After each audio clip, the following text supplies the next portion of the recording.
Welcome to the next instalment of evidence-based research and investigation of the 2017 Manchester Arena incident. As you may know, I have been researching this alleged terror attack for several years now. Details can be found from this link. In this film, I am going to take a look at the CCTV evidence which was provided by the public inquiry.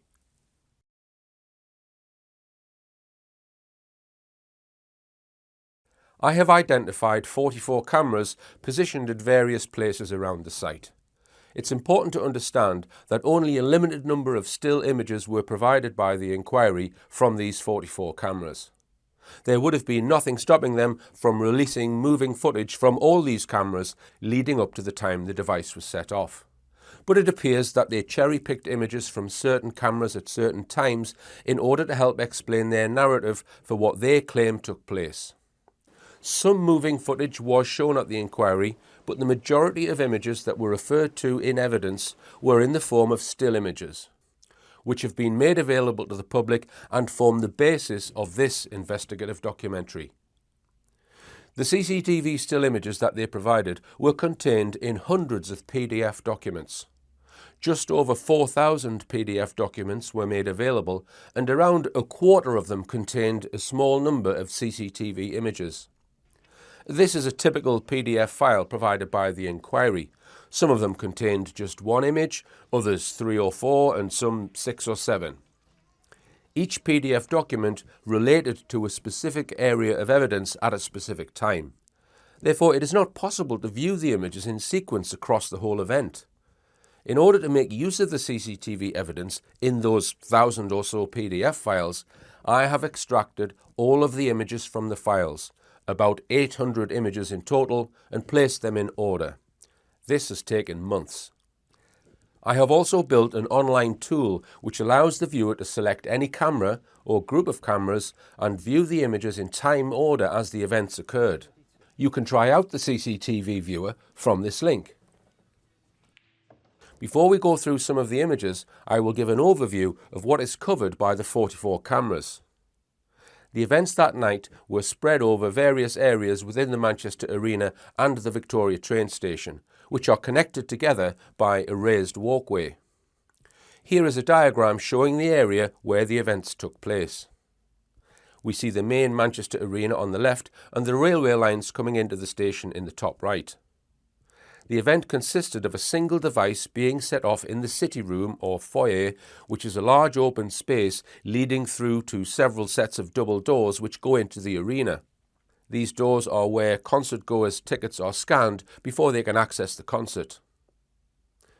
There is some contention over exactly where the device was set off, which I will discuss later, but it was approximately situated here, inside the City Room. I will go through the various areas that were covered by CCTV just to give you a feel for the geography of the site. Victoria Station Approach is a road which is used to access the train station and is used by taxis and where people can be dropped off. There are 3 entrances into the station marked here. We will be concerned mainly with this entrance.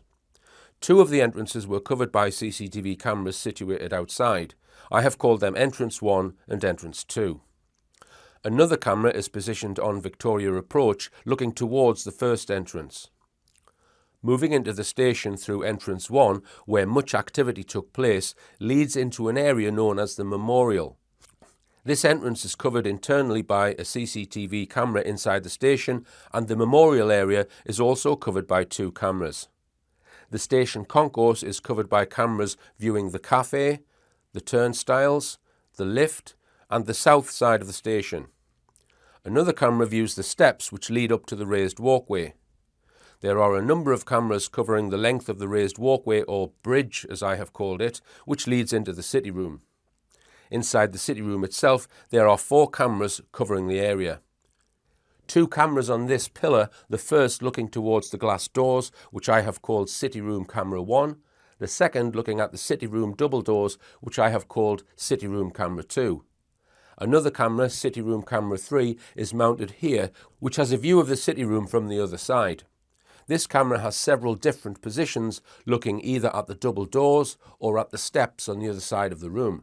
A 4th camera is positioned here in a side corridor which leads into the sitting room. There are a number of cameras inside the arena covering the concourse area, and there are some cameras covering the adjoining rooms or side rooms shown here. Finally, there are some cameras in the tunnel which leads to Trinity Way, and a camera outside the Trinity Way entrance.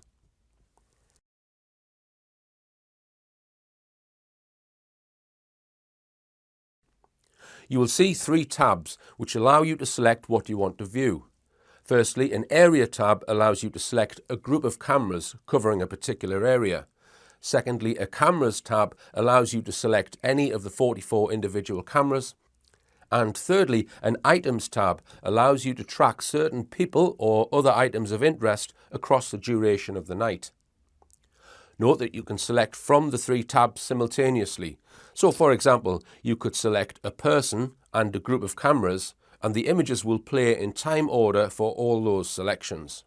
So if you want to make a new selection, it is important to unselect your previous choices. If you want to unselect something, just click the thumbnail a second time and that item will be deselected. Items which are selected are shown with a red border. Once you have made selections, you can then hit the begin button, which takes you to the first frame. If you then click next, it will advance through the frames in time order. So you can advance the images at your own pace by repeatedly clicking the next button. Or you can play the images automatically by selecting play and then stop if you want to stop at a particular frame. You can change the playing speed with the slider at the bottom. Also, there is a time bar at the top of the image indicating how far through the sequence you are at, and you can click on this time bar to go to different parts of the timeline. So for example, if you select City Room and select William Drysdale, it will show all the images that feature William Drysdale and every image of the City Room. Another point to note before we get started is that many of the images have had portions redacted from them showing black rectangles where details have been removed. These are primarily images taken after the device was set off, which was ostensibly done so that we cannot see any carnage which might upset people. However, I would refute that this is the actual reason why the images have been censored, as we shall see. I would like to draw people's attention to this film. It's called The Boston Unbombing. It is very clear, in my opinion, that the 2013 bombing at the Boston Marathon was not a real bomb. The film shows comprehensively how the bombing was staged using crisis actors and several different ways of creating and staging fake injuries. If you don't accept this, you must spend the time to watch that film, available here. I am confident in stating that all the images you see on your screen here are of fake casualties, and all the red stuff is not real blood. So we must bear this in mind when we look at the Manchester evidence that terror attacks can and have been faked in the recent past. Within the Manchester material, there are some CCTV images which appear to show small amounts of blood on the floor in certain areas. I am going to take a detailed look at this later.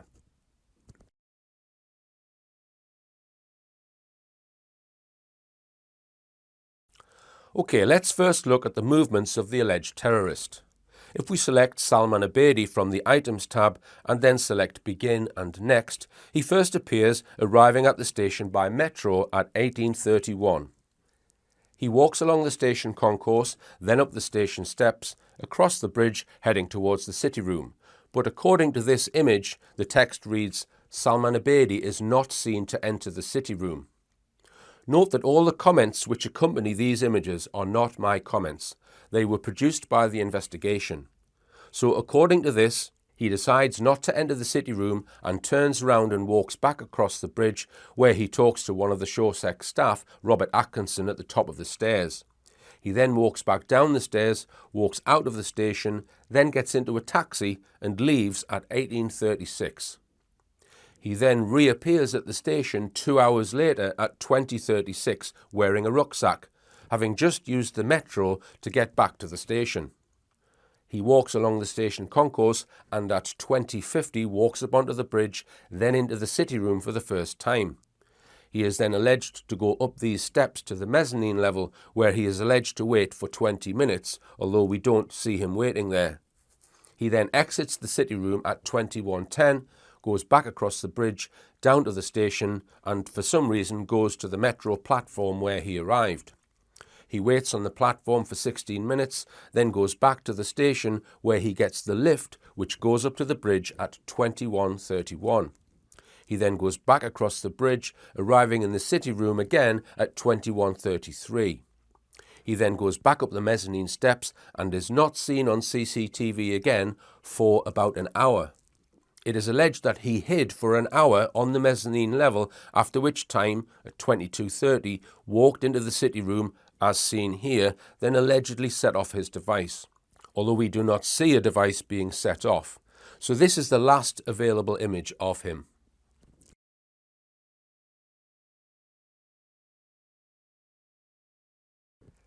As I explained in my previous film, Manchester on Trial, it is likely that Obeidi did not wait for an hour at the top of the mezzanine steps. The evidence suggests that at 21:33 he went to pick up a getaway vehicle and parked it on Cheetham Hill Road, a few hundred metres from the city room, then returned to the city room at the top of these steps at around 21:52. I will select William Drysdale and track his movements. The first image of his is just before 5 p.m. We see him here at the bottom of the steps, where Obeidi is alleged to have waited. Obeidi's position was approximately here. If we fast forward to 21:41, Drysdale goes up the steps to the mezzanine, and in his inquiry interview clearly states that Obeidi was not on the mezzanine level at this time and appeared there about 10 minutes later, which would have been at about 21:52. We then see Drysdale walk away from the steps at 21:56.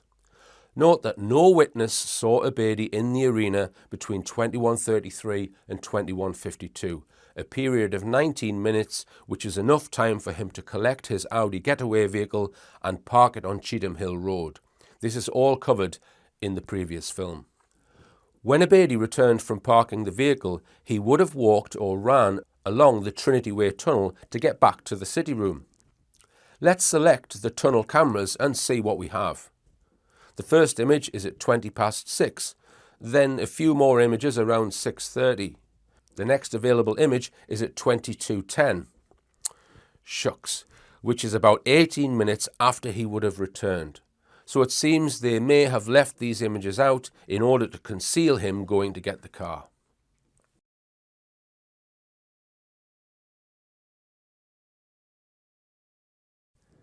In this section, I am going to look at two individuals' movements immediately before the time the device was set off. I am not stating as fact that these two individuals were part of an operation. However, in my honest opinion, their participation seems suspicious and is worthy of examining. Let's first look at Martin McGuffey. McGuffey is ex-military with 22 years service in the Queen's Lancashire Regiment and later got a job in Manchester Police. His partner and daughter were said to be attending the concert, and in his statement he says he saw them off into the arena at 18:45. But because it was too far for him to go back home, he decided to sit and wait in the city room all night reading a book. We see him here at 19:17 walking towards the city room, then a minute later sitting reading his book in the bottom left. 40 minutes later we see him still sat in the same position at 19:59, but at 20:04 he is not there.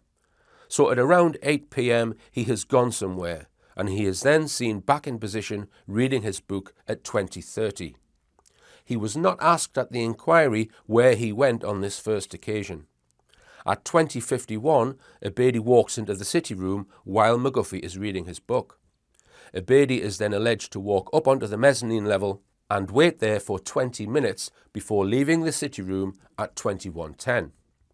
However, 4 minutes before Abedi leaves the city room, Martin McGuffey gets up again and we see him here at the right of the picture at the merchandise stall. He then moves to the left side of the merchandise stall and hangs around there until 9:10. While McGuffey is in this position, Abedi then leaves the city room.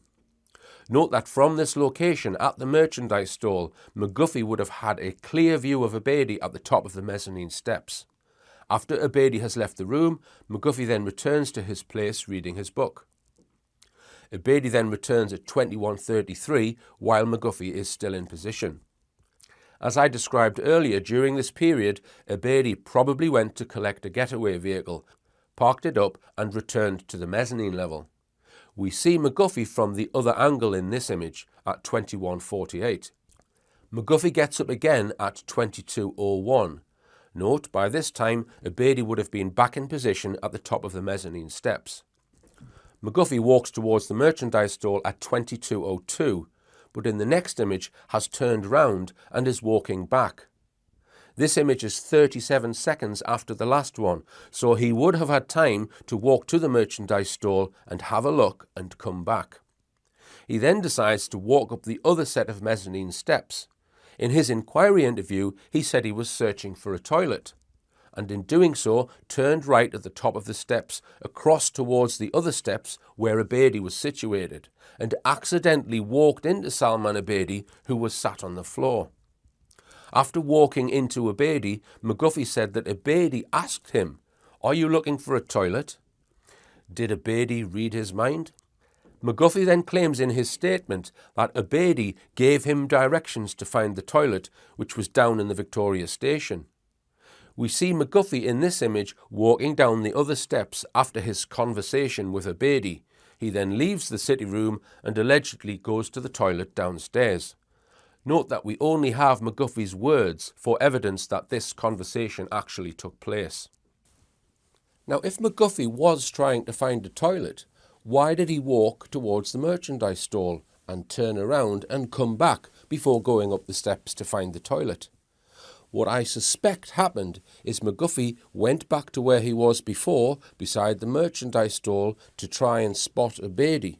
I suspect he hasn't been able to see him because Abedi's now moved further up the steps and round the corner. So because he couldn't see him from there, he's decided to go up the steps to get a closer look. Let's have a listen to some of the questions he was asked. And at that point, what did you decide to do? I decided it was too far to go back home. So I'd pre-arranged with them that I would sit and wait for them until the concert was finished. I'd just sit and read a book. Were you aware of Salman Abedi coming into the city room? No. In fact, are you engrossed in your book? Yeah, just reading my book. We can see at 21:04, you get up from your position and go over to the merchandise stand. Yep. Do you have a recollection of doing that?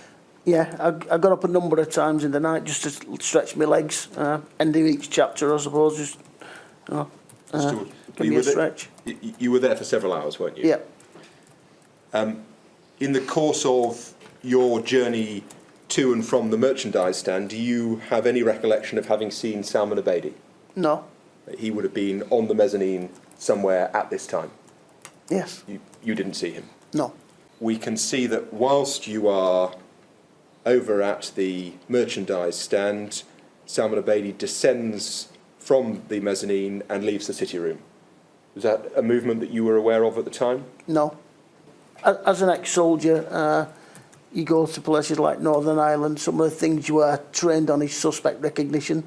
Well, that's a picture of an individual that's known in your AOR, so you get to know all the personal details about them. So why did you go up that flight of stairs, please? I needed to go to the toilet. Now, I knew that the nearest one, from speaking to somebody earlier on in the night, was down on the station. I was just edging me bets to see if there was one, closer. because it was close to the end of the concert. So I walked up the steps to see if there was anything up there. Yeah, as I was walking, looking towards the corridor, I stood on a male sat on the floor. He asked me if I was looking for a toilet. Which in fact you were. I was, yes. And so what did you say? I said yes. And he responded to that saying the nearest one is on the station, and he pointed towards where I knew the other toilet was. And did you go on your way to the toilet? Yes. It was claimed at the inquiry that McGuffey was present in the city room at the time the device was set off. However, here he is returning to the city room from going to the toilet at 22:14. But he does not go back to his position where he was reading his book, and he is not visible in any CCTV image that I could find at the time of the bang. Perhaps Martin McGuffey was just looking for a toilet. I ask the question, was his task to keep observation on the actor-terrorist to check he was maintaining the correct position as per his instructions before placing the device?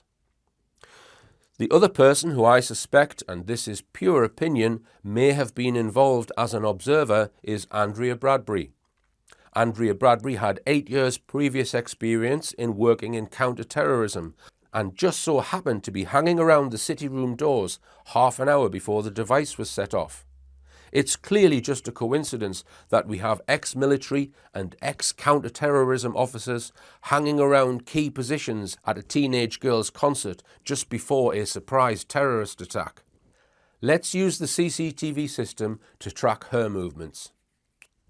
We see her first at 18:22 in the Trinity Way tunnel, presumably dropping her daughter off at the concert. I am not sure if she is with her daughter in this image. Perhaps she is. Perhaps she is one of the girls walking alongside her. The next time we see her is 3.5 hours later at 21:51 as the concert is approaching its end. She walks along the station concourse with her friend Barbara Whittaker, whose husband is a copper, up the steps, and here she is entering the city room. She then starts peering through the arena doors. She hangs around at the arena doors for 9 minutes and talks to the stewards, allegedly trying to determine what time the concert is going to finish. Then at 22:04, she leaves with her friend. At the public inquiry, she stated that she went to try and go and move her car closer to the arena so it would be facing the right way for the quickest exit. The next image we see of her is in the top right. This is 11 minutes after she has unsuccessfully tried to move her car. Note that this entrance to the city room leads to the Trinity Way tunnel. Now bear in mind here, I have suggested that Salman Abedi also moved a car to a position close to the arena for a quick exit just before this time.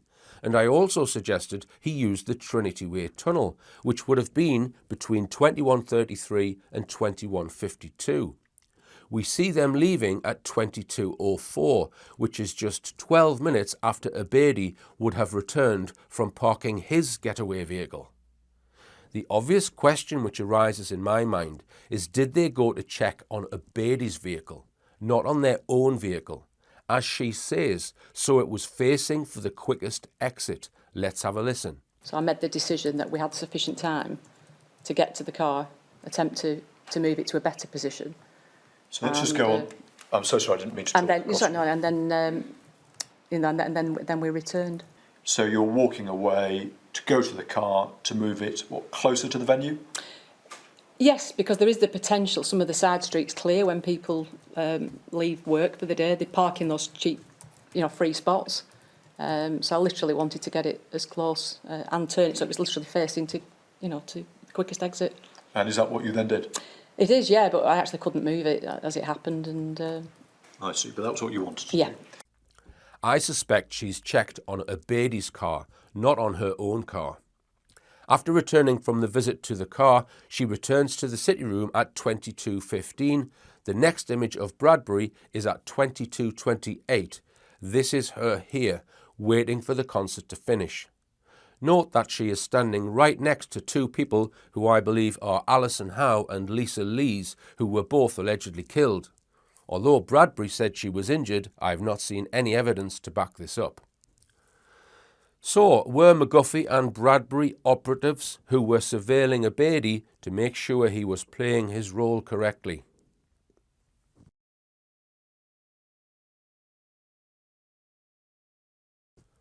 I'm going to look now at the people who were directly involved in supervision of the arena and train station leading up to the time a device was set off. The management of the arena and of the crowds that attended the concert was run by an organisation called SMG, who use a company called Showsec. Showsec employ a number of stewards to perform various tasks, including scanning tickets at the city room doors. They also make sure entrances, exits and walkways are kept clear and safe. The policing of the Victoria train station was the responsibility of British Transport Police, BTP, who had a number of officers on duty that night. Some of the areas overlapped and were covered by both organisations. The bridge and the city room were covered by both Showsec and BTP, whereas the station concourse and platforms were covered by BTP only. Anything beyond the city room doors was covered only by Showsec. I'll start with BTP. At the station there were 2 pairs of BTP officers on patrol and also a pair of travel safe officers. The first pair, Jessica Bullock and Mark Renshaw, first feature in CCTV images at 18:24, standing near the memorial on the station concourse. I will fast forward through their movements that night. At 18:48, we see them take up a position here on the mezzanine level and remain there for half an hour. This is when the crowds are entering the concert.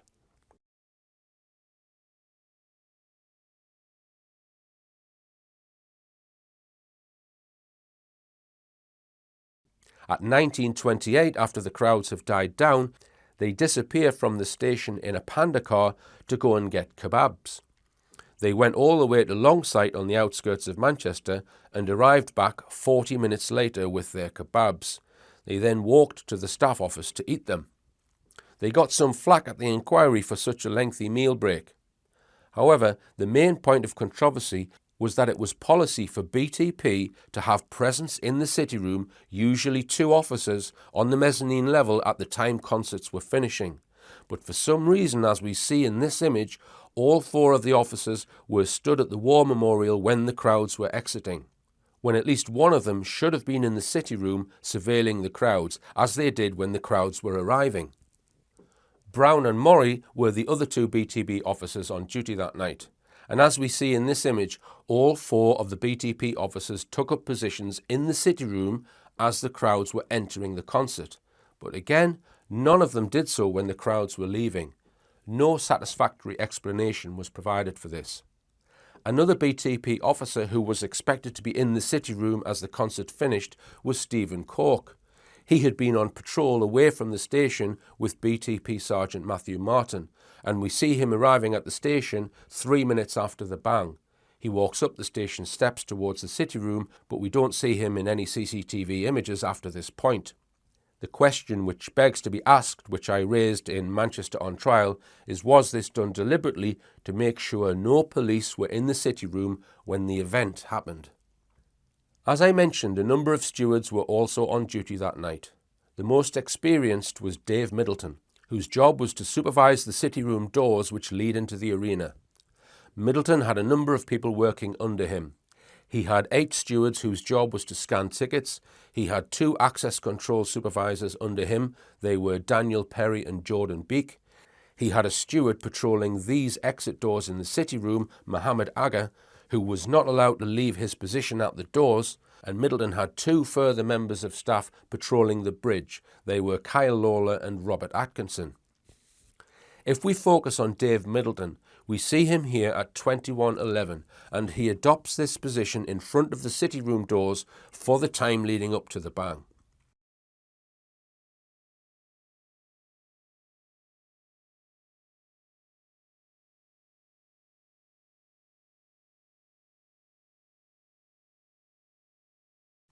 At 22:23, Middleton is seen just before the concert finishes, opening the city room doors to let the crowds out.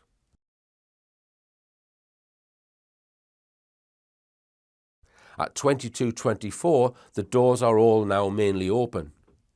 At 22:30 and 59 seconds, which according to the inquiry is 1 second before the bang, we see him and his 2 access control stewards standing at the doors.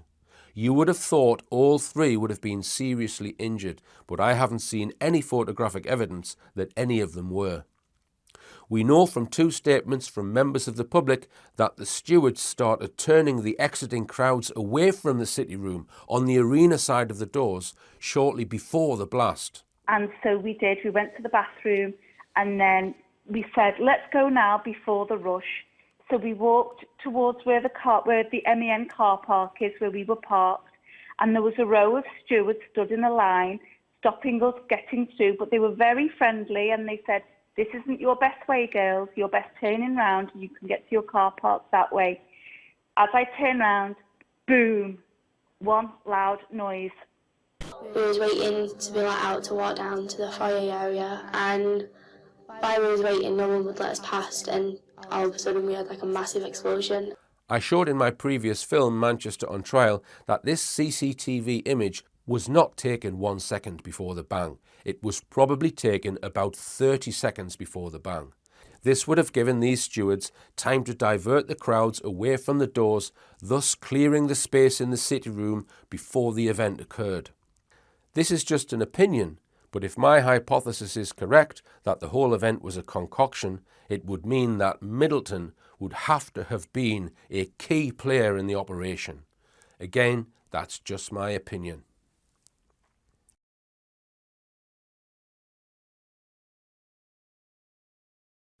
It was stated at the inquiry that before the device was set off, a number of people had noticed Abedi and were suspicious because he was sitting on his own acting strangely on the mezzanine level, wearing a very large rucksack. One person, Christopher Wilde, reported his concerns to steward Mohammed Agha at 22:14. Let's see on CCTV how this played out. If I select McCallum and Wilde and Mohammed Agha, we see Mohammed Agha taking up his position in front of the exit doors. He was not allowed to leave his position without getting cover, so if he wanted to go to the toilet, he had to get another member of staff to stand at the doors while he was away. Let's fast forward now. At 19:31, he needs to go to the toilet, so Jordan Beek fills in for him.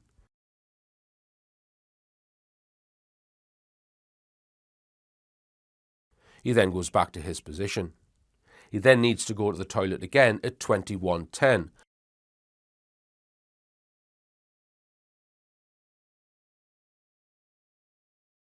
And returns to his position a second time, and at the same time, Abedi walks into the City Room and up the steps. At 21:48, we see him here from the other angle.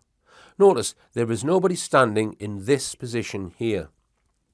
Then at 21:53, we see Mohammed Agha in his usual position and a man wearing 3/4 length trousers standing here. I'll play it forward to 22:10.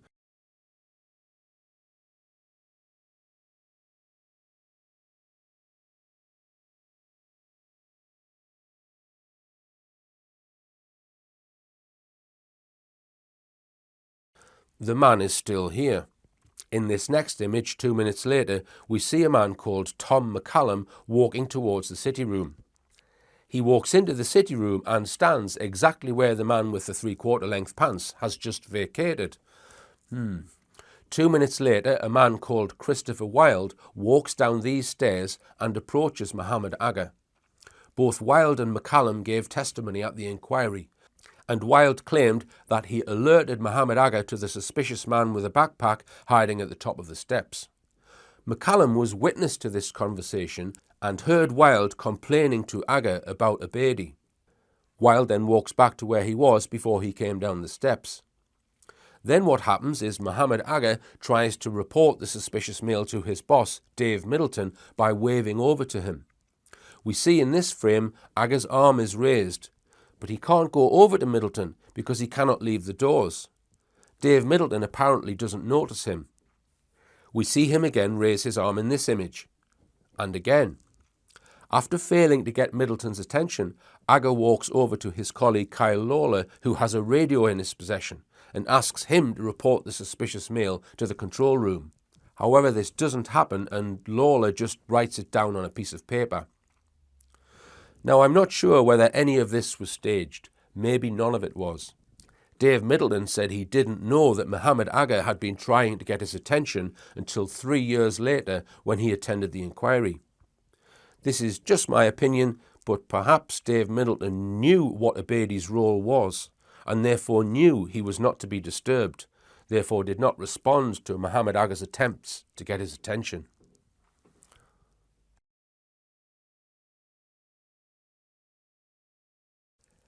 After the device was set off, the regular police and paramedics did not start arriving until at least 15 minutes later.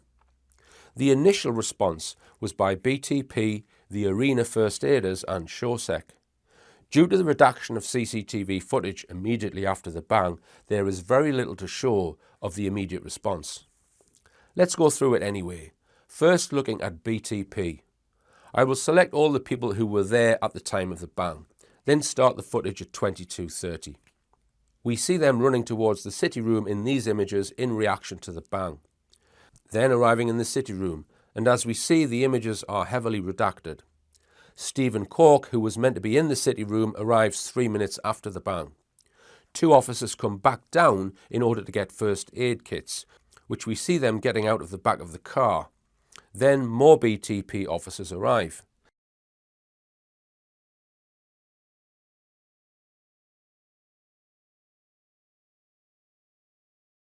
At this point, the regular police have arrived, and I will cover that shortly. As for the Arena First Aiders, looking at this table, there were 10 First Aiders who entered the city room. We see some of them heading into the city room in these images. There is very little footage of them inside the city room. Looking at this table, assuming it is correct, the 38 live casualties had all been brought down to the station concourse by 23:42. So at that time, 23:42, there should have been no casualties and only 20 or so dead people left in the city room. This image on the bridge shows 9 of the first aiders who have headed out of the city room. This is 9 minutes after the city room was fully evacuated of all casualties, and all bar one of them exit at the same time and go downstairs to the station together. What were they doing in those 9 minutes? Were they being briefed? Doesn't this seem a little orchestrated, as if they were all under instruction to leave the city room together? And why did they leave 9 minutes after all the casualties had gone? The first aiders were all employed by Ian Parry, and apart from Parry himself and one other first aider, Ryan Billington, none of the first aiders who were in the city room were asked questions at the inquiry, and I am not aware of any publicly available interviews of those first aiders. Also, we have no clear images of them attending to casualties. Looking now at the SureSec response, we only have images of SureSec staff on the concourse looking rather bewildered. There are no images of them attending to casualties. It's interesting to compare these images on the concourse with the Nick Bickerstaff footage, which is further confirmation that Bickerstaff filmed his footage before the bang. If we select firearms officers, we see the first image of firearms officers that they have released was at 22:42. This, I am pretty sure, is incorrect because firearms officers were at the arena within a minute after the bang. That's all discussed in previous films. So this looks like another area which has been covered up by the investigation and inquiry.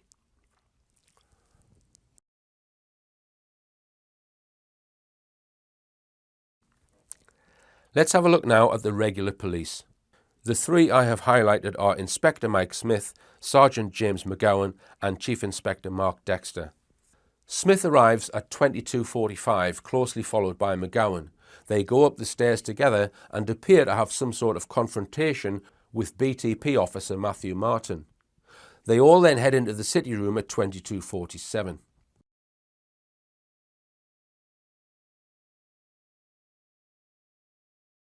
Three minutes later, McGowan runs out of the city room and onto the bridge.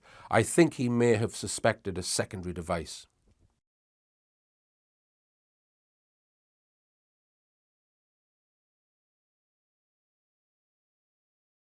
McGowan then goes back down to the station, seen here at 23:01. He then goes back to the city room with a number of other officers. Meanwhile, Mike Smith moves about the city room without seeming to attend to any casualties. The more senior officer, Chief Inspector Mark Dexter, arrives at 23:23, makes his way to the city room, talks to various people,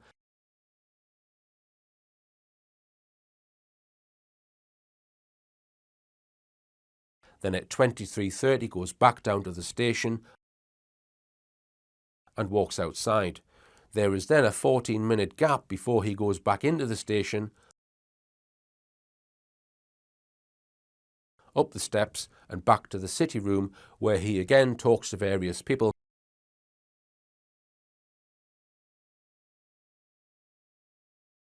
and comes back down again and goes outside again.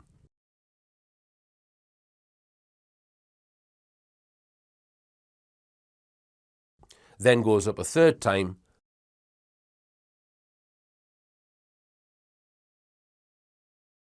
and comes back down again.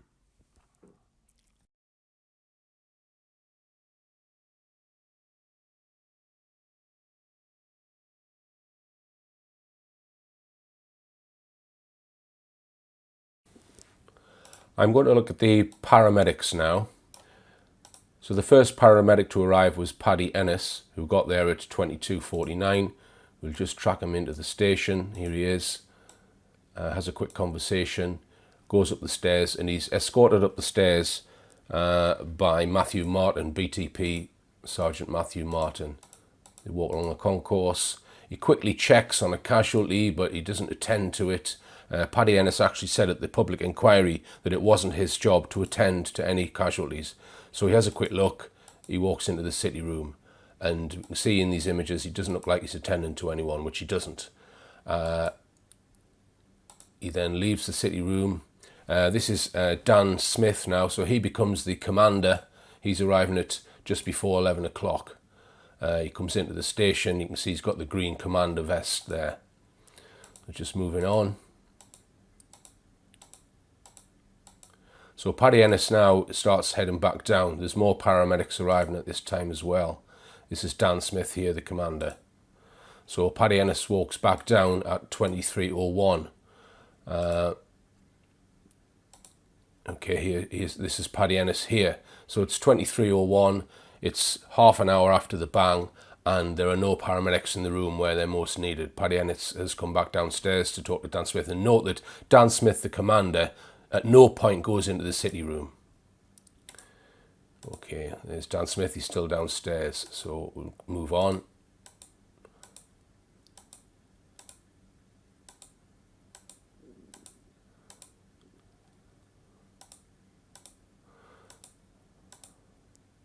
So this is the other two paramedics, Vaughan and Hargreaves, who go into the city room. So there's only three paramedics in the city room, these two and Paddy Ennis, and they're arriving just before 11:15. Okay, and they go up the stairs and they enter in the city room at 11:15, and here they are here. Paddy Ennis is talking to someone. More conversations here. They don't seem to be treating anyone, they're talking. Paddy Ennis is talking. A lot of talking going on. Again, Paddy Ennis is still talking here.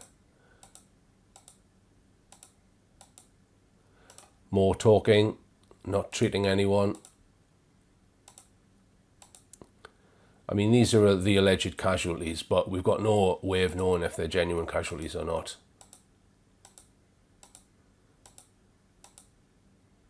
And the two paramedics then leave at 12:23, and they come downstairs, and then they leave, I think. And then Paddy Ennis is still hanging around the city room. Comes back down again. There he is. And they've set up this clearing station. So a lot of people, a lot of talking. We can't see if anyone's been treated genuinely. And that's the paramedics.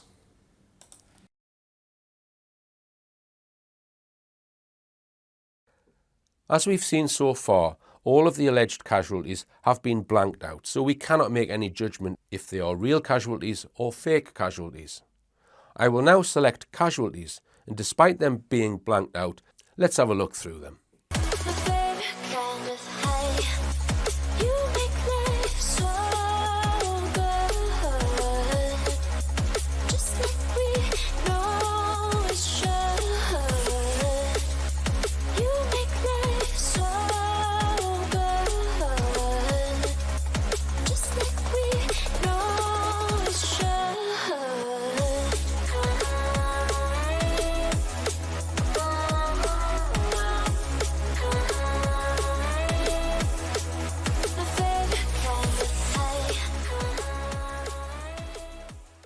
Okay, you may have noticed what looks like blood on the floor in some images. Let's take a look at that. This image is taken 2 minutes before the bang. In the next image, just after the bang, we see two trails of what looks like blood on the walkway, here and here. This one is possibly from the alleged casualty who has been blanked out. This image is 5 minutes after the bang, and the steps look fairly clear of any blood. Again, 5 or 6 minutes after the bang, and this walkway looks clean apart from this one trail here. So it looks like at this point there was one trail leading to an alleged casualty and another leading towards the steps. At 23:01, the steps look fairly clear of any blood. Then at 23:31, a new trail has appeared with one blob appearing on every step. There are also some spots in this image which is immediately outside the city room. None of this is evidence of a genuine casualty or evidence of genuine blood. We must bear in mind here the Boston bombing. As I mentioned earlier, all of the blood in these images from the Boston bombing is fake. So we cannot assume from images alone that this is genuine blood at Manchester as well.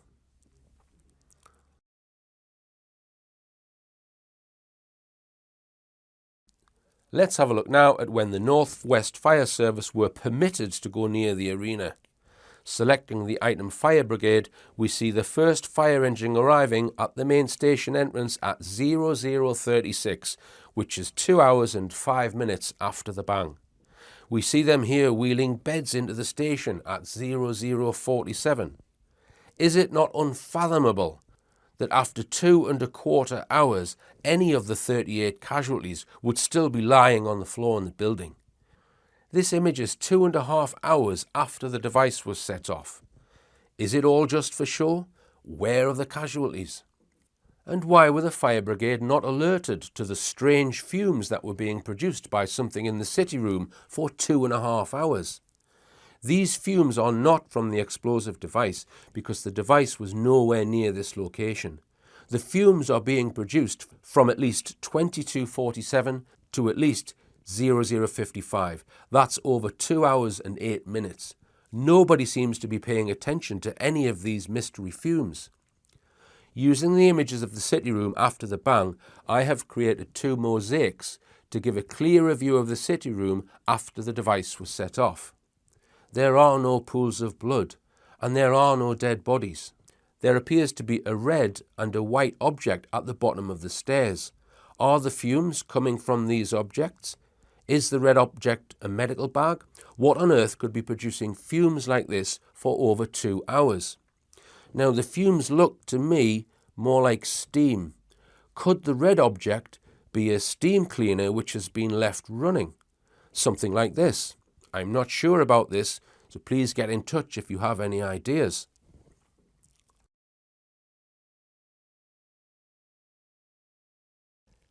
In these images, we see no building damage, we see no blood on the floor, and we see no deceased victim on the floor. The only thing I have spotted which is different between the pre and post CCTV images is this light above the glass doors appears to be switched off after the bang. Apart from that, there's no visible building damage.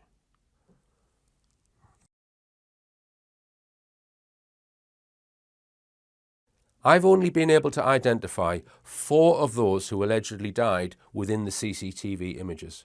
If you can spot more, please let me know.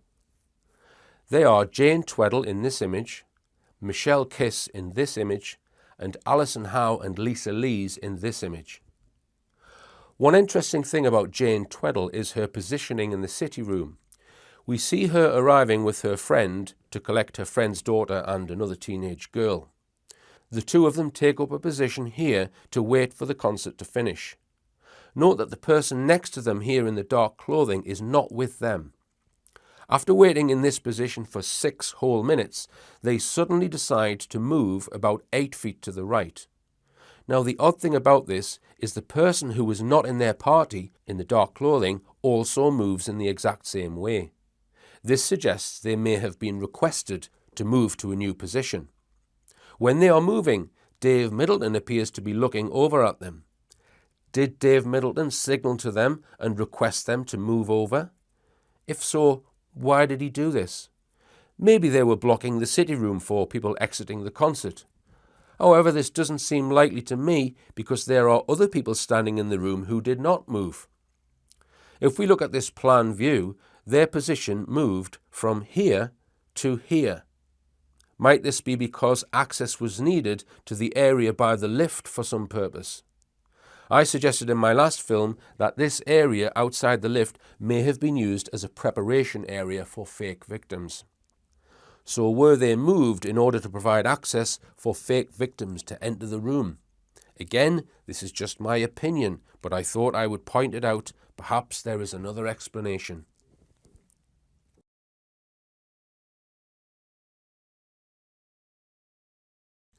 The most senior BTP person who arrived at the site was Chief Inspector Andrea Graham. She is first seen on CCTV at 23:56, nearly an hour and a half after the bang, walking on the bridge towards the city room. After speaking to a few people, she goes into the city room, she comes back down, then goes back up and comes back down again. In this image, just before 1 a.m, we see a bald man walking into the station holding some documents. In the next image, Chief Inspector Graham is speaking to the man who is described as an unknown male. The text states that she is handed a mobile phone by the unknown white male and she appears to either watch a video or look at a number of still images on the mobile device.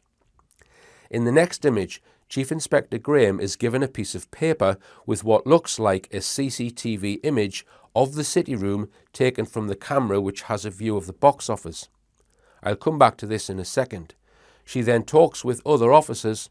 She then exits the station and goes to talk to Chief Inspector Dexter, and that's the last we see of her. Coming back to this image, I have enlarged and rotated it and compared it with the last unredacted image from that camera. Is this printout purporting to show the moment of the blast? Let's just assume that it is. The device is not against the wall as I have previously suggested. It is some distance from the wall, maybe 5 meters. Okay, I'm prepared to change my earlier assertions if this evidence is real, that the bang may have taken place 5 meters from the wall. If this is an image of the actual detonation, what does it show? Almost nothing. The image is just as consistent with a harmless pyrotechnic device as it is with a harmful explosive device. It's very strange how this evidence is introduced, with the mysterious bald man who isn't named. However, in Andrea Graham's public inquiry interview, it is stated that she was on the phone talking to DC Hopkins, who had been to the CCTV control room to look at the CCTV footage. So I assume the bald man in this image is DC Hopkins. At her inquiry interview, this image of what appears to be the blast was quickly glossed over. Let's have a listen to what was said. By this stage, you have left the arena and you're down on the station concourse, 527. Walking across the concourse, 528. We can see you captured down by the War Memorial entrance. 534, please.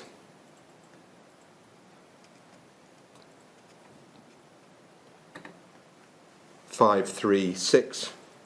We've got to 1 o'clock. You're by the War Memorial entrance, and then 538, just after 1 o'clock. we can see BTP Chief Inspector Graham exits Victoria train station out onto station approach and then immediately walks over to GMP Chief Inspector Mark Dexter and has a conversation with him. Thank you, we can take that down. So I hope that that refreshes your memory about the sequence of you leaving the city room and making your way down to station approach, where I think it's your recollection that you spoke to Chief Inspector Dexter. Yes. And what was the purpose of that conversation? From the evidence that's been presented to me, it's in relation to CCTV and him asking me to have somebody assist with the viewing of the CCTV for his officers. And when you say from the evidence that's been presented to you, do you not have an independent recollection of that? In my mind, I couldn't. I remember going to try and find him, and he was very busy at the front of the station. And I don't remember the content of the conversation that we had until obviously the evidence has been taken from his body worn or his dictaphone. OK, now let's have a listen to what she said in the BBC documentary Manchester the Night of the Bomb. What evidence can we have a look at now to make sure that we're safe?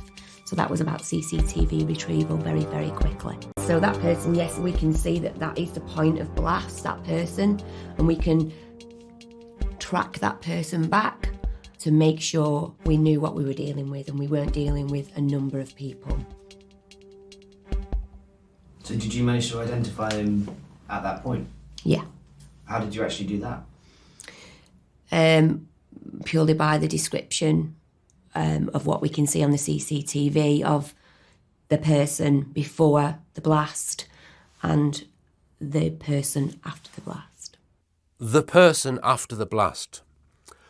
So she is saying that she saw the dead Abedi after the blast with her own eyes and compared that with CCTV she was shown. Here he is immediately before the blast, and prior to this he is not seen on CCTV for an hour. So therefore it would have not been possible to conclude that the man she claims she saw deceased was the man on CCTV committing the crime. The interviewer asks, "Did you manage to identify him at that point?" And she replies, yes. It would have taken hours of analysis from many cameras to realise who it was. She is talking nonsense. All the evidence suggests that he fled the scene, which is explained in Manchester on trial. No images exist, to my knowledge, of the person after the blast, because Abedi did not commit suicide.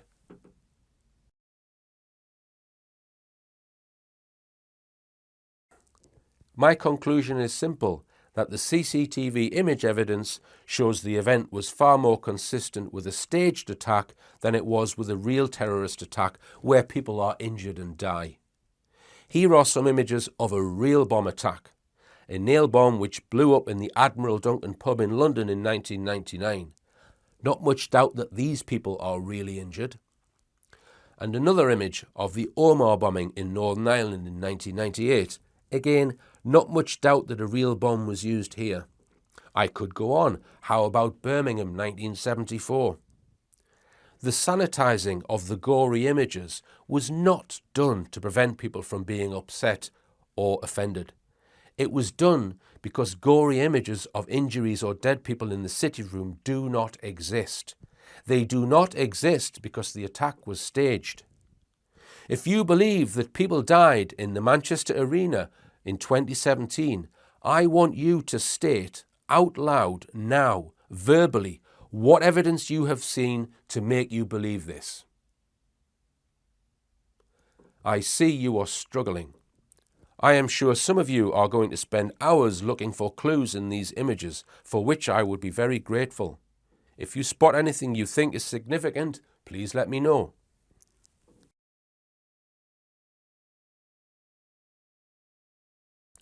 Again, this section is 100% honest opinion. It is not a statement of fact. Assuming my opinion is correct, that the whole event was staged, we can speculate and spell out broadly how it all might have been organised. We had a number of groups who it seems were involved at the arena. We had the emergency services, we had a number of crisis actors, we had the arena staff, and possibly some plain-clothed operatives on the ground. As was explained in my previous film, Manchester on Trial, I strongly suspect that the counter-terror branch at Manchester Police Headquarters used their liaison officer to recruit staff at the arena to get them to take part. I suspect counter-terrorism were probably also responsible for recruiting the operatives on the ground.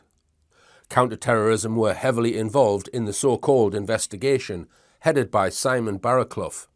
His testimony at the public inquiry is laughable. Let's add the public inquiry to the diagram, because it has played a significant role in trying to reinforce the bogus narrative. The bogus investigation fed bogus information to the bogus inquiry. There's something missing from this diagram, which is the National Covert Intelligence Agency, which had control or influence over the emergency services, who were clearly held back and inhibited by their chain of command. The National Covert Intelligence Agency has control over counter-terrorism and would undoubtedly have had control over the public inquiry. Answers on a postcard what agency it might be. I suspect the crisis actors were recruited using agents or agencies directed from the same National Covert Intelligence Agency. One last very important thing to add to this chart is the media. The media made stories by using the alleged victims, by using the emergency services, and by using the propaganda produced by the bogus inquiry. Let's not forget the massive level of influence the Covert Intelligence Agency has over the media. The media then gave you the story that you must believe to prevent you from thinking for yourself. Because that's the last thing they want, people thinking for themselves. I suspect, but I do not state as fact, that all the people in this diagram are in the know, and I suspect there are quite a few more that I have missed. The organisers of this scam made a huge mistake by trying to use such a lengthy online public inquiry to try and solidify their bogus narrative. The 1,300 hours of public inquiry videos are a treasure chest of clues as to how this event was concocted. However, I am not aware of any journalist who has studied the videos in any depth with a critical eye. Well, I guess someone had to do it. It's no surprise that by exposing this scam, I have had legal action taken against me to try and shut me up. If they managed somehow to shut me up, important information such as this film and other films and books will be scrubbed and censored for eternity.